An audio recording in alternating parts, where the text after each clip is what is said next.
नमस्कार। द देसी अड्डा पर आपका स्वागत है। मैं हूं राकेश तिवारी। देखिए, बिहार में जिन 4 सीटों पर उपचुनाव हो रहे हैं, उन 4 सीटों में से तरारी अति महत्वपूर्ण सीट है। और इस तरारी में कौन भारी है, तरारी का समीकरण अब क्या कह रहा है, क्या तरारी का बाजी पलट चुका है, क्या तरारी का गेम अलग हो गया है, आज इस बात पर चर्चा करने के लिए मैं आपके सामने हाजिर हूं। देखिए, तरारी आरा लोकसभा क्षेत्र के अंतर्गत आने वाला वह विधानसभा क्षेत्र है जहां से अभी जो मौजूदा सांसद है सुदामा प्रसाद आरा के, उनका वो विधानसभा क्षेत्र रहा है। और उन्हीं के चुन लेने जाने के कारण अब तरारी में फिर उपचुनाव हो रहा है। और जब उपचुनाव हो रहा है तो ये इलाका एक बार फिर इसलिए चर्चा में है क्योंकि यहाँ बाहुबल से राजनीति में आने वाले सुनील पांडे अपने पुत्र को लेकर बीजेपी के टिकट पर चुनावी मैदान में है। आप सब जानते हैं सुनील पांडे को। सुनील पांडे बिहार में ऐसे बाहुबली थे एक दौर में जिनके नाम की तूती बोलती थी। और जब वे राजनीति में एंट्री मारे तो न सिर्फ अपने विधायक बने बल्कि अपने भाई को एमएलसी भी बनाया और अब अपने बेटे को उसी तरारी से विधायक बनाने के लिए चुनावी रण क्षेत्र में उतर चुके हैं। जिस तरारी में कभी वे विधायक थे और उसके पहले जब इस तरारी का नाम पीरो था तब भी वहां के विधायक थे। तो भूमिहारों के इलाके में सुनील पांडे की जो तूती बोलती है और उस तूती का इस चुनाव में कितना लाभ उन्हें मिलेगा ये भी देखना बाकी है। और इसीलिए पीरो का और जो तरारी का है वो पूरा इलाके में जो सुनील पांडे का वर्चस्व है उसकी भी परीक्षा है। क्योंकि 15 का चुनाव वो हार गए, 20 का भी चुनाव हार गए। और जब इस उपचुनाव में बीजेपी ने जो पिछली बार गलती की थी उस गलती को सुधार लिया है और उस गलती को सुधारते हुए सुनील पांडे को सीधे सीधे ये मौका दिया है कि अपने पुत्र को चुनावी मैदान में उतारकर इस तरारी पर फिर से अपना राजनीतिक वर्चस्व है वो जो कायम कर ले। देखिए, 10 में जब पहला चुनाव तरारी के नाम से हुआ इस विधानसभा क्षेत्र के 2008 में पुनर्गठन के बाद, तब नरेंद्र पांडे उर्फ सुनील पांडे यहां से विधायक बने, पहले विधायक तरारी का। और जब 15 का चुनाव आया तो यहां से उनकी पत्नी गीता पांडे चुनावी मैदान में उतरी। मामूली मतों के अंतर से वो चुनाव हार गई। लेकिन जब 20 का चुनाव आया तो यहां से बीजेपी अपना प्रत्याशी उतार दिया और चिराग पासवान के साथ नरेंद्र पांडे उर्फ सुनील पांडे उस समय थे लोजपा में। तो लोजपा बीजेपी के खिलाफ अपना प्रत्याशी कहीं दे नहीं रही थी, तो इसलिए यहां से सुनील पांडे को लोजपा का टिकट मिला नहीं और तब वे निर्दलीय प्रत्याशी के तौर पर चुनावी मैदान में उतर गए।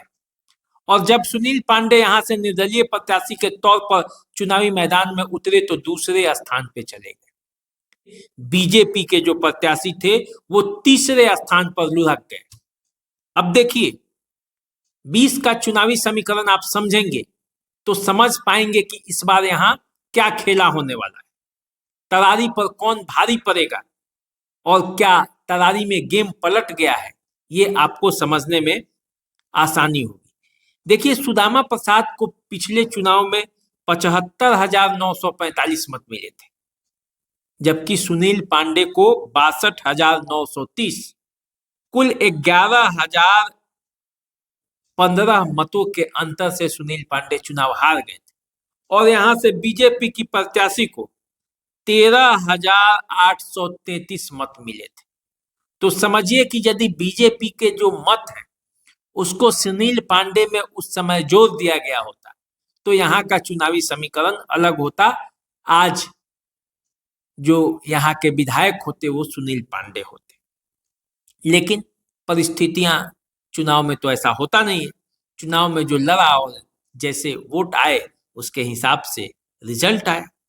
लेकिन इस बार पूरा गणित सेट है और जो खेल है उसके बारे में मैं आपको बताता हूँ। देखिए, बीजेपी ने अपनी पिछली गलती को सुधार कर यहां से सुनील पांडे को अपने पाले में लाया। हालांकि सुनील पांडे अभी पशुपति पारस वाले गुट में लोजपा में थे, तो एनडीए खेमे में ही थे, लेकिन उन्हें बीजेपी ने अपने पाले में लाया। उनके पुत्र को भी बीजेपी ने अपने पाले में लाया और तब विशाल प्रशांत जो कि उनके पुत्र हैं उनको बीजेपी ने यहां से टिकट दे दिया। अब जब बीजेपी ने यहां से टिकट दिया है तो फिर उसके टिकट का भी वैल्यू है और सुनील पांडे का जो वर्चस्व वाला इलाका है उसकी भी वैल्यू है। अब देखिए, भूमिहारों का ये गढ़ है, इसलिए गढ़ है क्योंकि यहाँ लगभग 65,000 के आसपास भूमिहार है, 30,000 के आसपास ब्राह्मण है, 20,000 के आसपास राजपूत है। पिछड़ी जातियां के भी और अति पिछड़ी जातियों के भी यहाँ लगभग 50,000 वोट है। यादव भी 30,000 है, वैश्य भी 25,000 है, कुशवाहा 15,000 है और मुस्लिम 20,000 है। तो इस लिहाज से देखा जाए तो जो समीकरण है वो विशाल प्रशांत के तरफ झुकते हुए दिखाई दे रहे हैं। ऐसे भी जातीय समीकरण के बगैर बिहार में तो चुनाव होता नहीं है, चाहे लोग जितना भी कह ले, जो भी दावा कर ले। हम लोग भी इस बात को कहते हैं जाति तोड़ो समाज जोड़ो, लेकिन जैसे ही चुनाव की बारी आती है उस समय जाति जाति होता ही है और उस जाति पर गेम भी होता है और कई जगह जातियां बाजी भी पलट देती है। तो विशाल प्रशांत के पास उनकी जाति और जो बीजेपी का कैडर वोट है उसके साथ जो वैश्य वोट है, जो कुशवाहा वोटर है, जो अति पिछड़ी जातियों के वोट है, जो ब्राह्मण वोटर है, उनका भरपूर सपोर्ट मिल सकता है। और जब ये सपोर्ट विशाल प्रशांत के साथ होगा तो फिर मामला पलट सकता है। देखिए, दूसरे तरफ बीजेपी के खिलाफ जो यहाँ चुनावी मैदान में उतरे हैं उनका नाम है राजू यादव। तरारी से जितने भी प्रत्याशी हैं उसमें सबसे ज्यादा राजनीति को समझने वाले यदि कोई व्यक्ति होगा तो राजू यादव ही होंगे, क्योंकि वो एक बार आरा से लोकसभा का चुनाव लड़ चुके हैं भाकपा माले पर और आर.के. सिंह को कड़ी टक्कर दी थी। तो जो व्यक्ति लोकसभा का चुनाव लड़ चुका है उसी व्यक्ति को अब विधानसभा चुनाव लड़ना है, तो फिर राजनीति के हर फन में तो वो माहिर हैं ही। लेकिन राजू यादव के साथ सबसे ज्यादा जो परेशानी है वो है कि यहाँ उनका आधार वोट जो है वो कम है। यदि यादव 30,000 और मुस्लिम 20,000 जोड़ दिया जाए तो भी वो 45,000 के आसपास पहुंचता है। लेकिन राजू यादव के साथ जो प्लस पॉइंट है वो ये है कि उनके साथ माले का सपोर्ट है। माले जिसकी अति पिछड़ी जातियों में मजबूत पकड़ है, दलितों में मजबूत पकड़ है, अन्य सभी जातियों में उसका कैडर वोट है। तो माले अपने कैडर वोटों के सहारे और राजू यादव के जातिगत समीकरण के सहारे यहाँ चुनावी समीकरण जो है वो फिर से अपने पाले में करने के लिए प्रयासरत है। क्योंकि ये सीट देखा जाए तो माले का है, 2 बार से लगातार माले यहाँ से जीतती रही है। तो यदि विशाल प्रशांत यहाँ से कोई कारनामा करते हैं तो माले का सीट वो छीन लेंगे और माले के पास चुनौती है कि वो अपना सीट यहाँ से बचा ले। तो देखिए राजू यादव यहाँ क्या करते हैं। अब राजू यादव के और विशाल प्रशांत के लिए जो सबसे बड़ा एक मुसीबत का कारण है वो जनसुराज है। जनसुराज यहाँ से पहले एस.के. सिंह को चुनावी मैदान में उतारा था, लेकिन एस.के. सिंह के मतदाता सूची में नाम नहीं होने के वजह से वो बिहार में अब चुनाव नहीं लड़ सकते और इसलिए जनसुराज को अपना प्रत्याशी बदलना पड़ा और जिस प्रत्याशी को जनसुराज सामने लेकर आई उनका नाम है किरण देवी।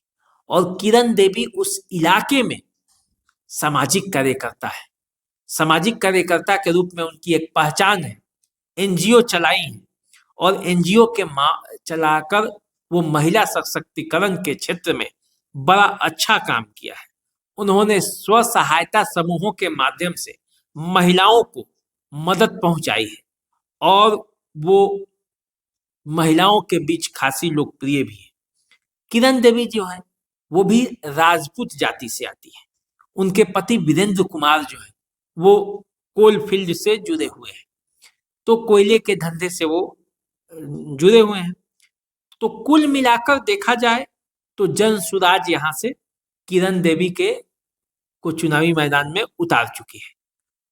तो अब ये जो लड़ाई है जो माले और बीजेपी के बीच सीधा सीधा था, वहां एक डेंट जनसुराज ने लगाने का प्रयास किया है।